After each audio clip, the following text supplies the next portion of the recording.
Electric precipitators basically test the conductivity of liquids through a process known as electrolysis.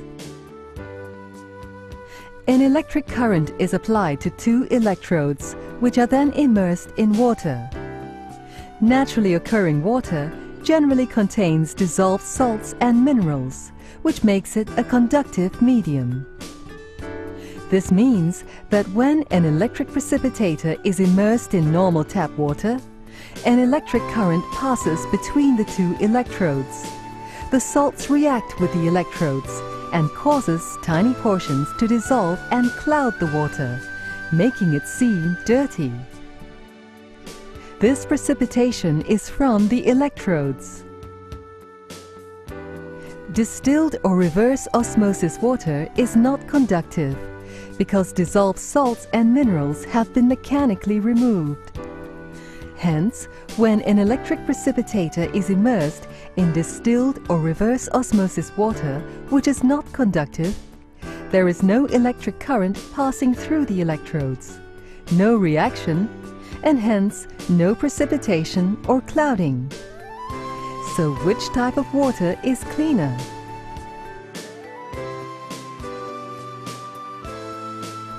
The electric precipitator cannot determine if either types of water contain bacteria or dangerous chemical substances, because it can only detect the presence of dissolved salts.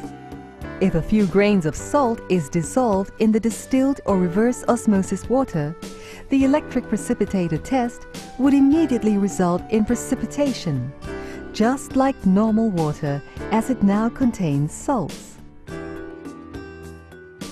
If pesticide is sprayed into distilled or reverse osmosis water, the electric precipitator test would have no reaction, and there is no precipitation, even though it is contaminated, because pesticides contain no conductive matter.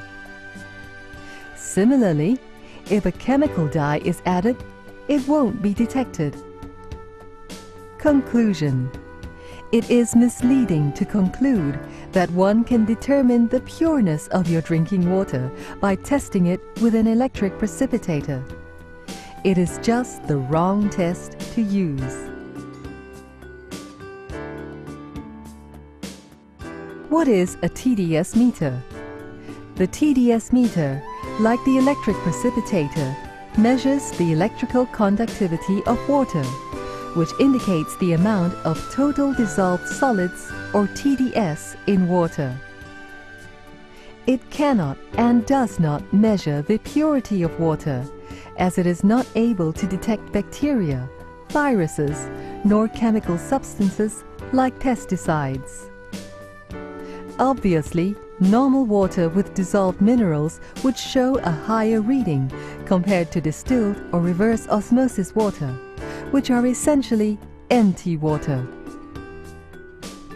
For tap water, the TDS reading is 6. For WTS treated water, the TDS reading is 5. For mineral water, the TDS reading is 7. For distilled water, the TDS reading is 0. For reverse osmosis water, the TDS reading is 0.